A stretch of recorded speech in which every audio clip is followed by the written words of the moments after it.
போகும்போது ராவணன் என்ன செய்வாங்க, ஒரு சிறகு வெட்டிடுவார்.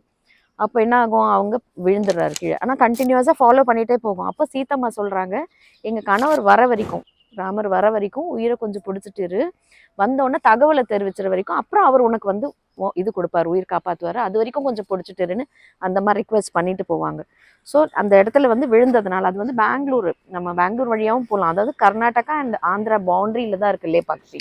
ஸோ அங்கே போனால் அந்த அந்த ஸ்பேஸ் பார்க்கலாம்.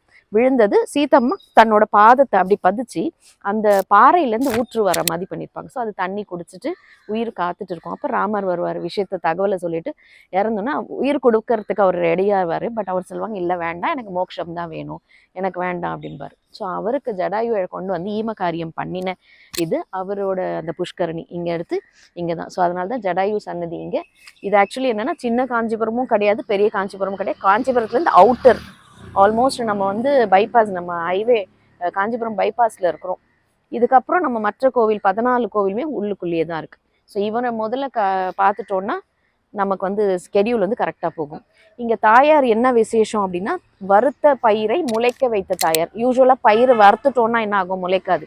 ஆனால் இங்கே வறுத்த பயிரை முந்தின நாள் என்ன செய்வாங்க, வந்து ஈரம் பண்ணி மடியில் கட்டி படுத்துக்குவாங்க லேடிஸ். யாருக்கெல்லாம் வந்து குழந்தை பாக்கியம் வேணும்னு நினைக்கிறாங்க அவங்க, அவர் ஐயர் வந்து வறுத்து கொடுத்துருவாரு. அது மடியில் கட்டிட்டு இந்த தண்ணியை தெளித்து ரைட்டு தூங்கிட்டாங்கன்னா காலம்பரை எந்திரிக்குமோ முளை இருக்கும்.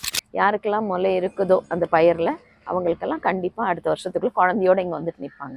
இதுதான் ரொம்ப விசேஷமான பெருமாள். ரொம்ப இது அவர் சொன்ன மாதிரி இந்த இந்த இந்த வெப்பம் தாங்காமல் நாச்சியார் வந்து ஒரு ஸ்டெப் பின்னாடி இருப்பாங்க. ஸோ ஸ்ரீதேவி பூதேவி கவனிக்கலாம், மாறி இருப்பாங்க. ஓகே, ஸோ இங்கே ஜடாயு பார்த்துடலாம், புஷ்கரணி எடுத்துக்கலாம், கோவில் திறந்தாச்சு, தரிசனம் பண்ணிட்டு கிளம்பிடலாம். ஓகே.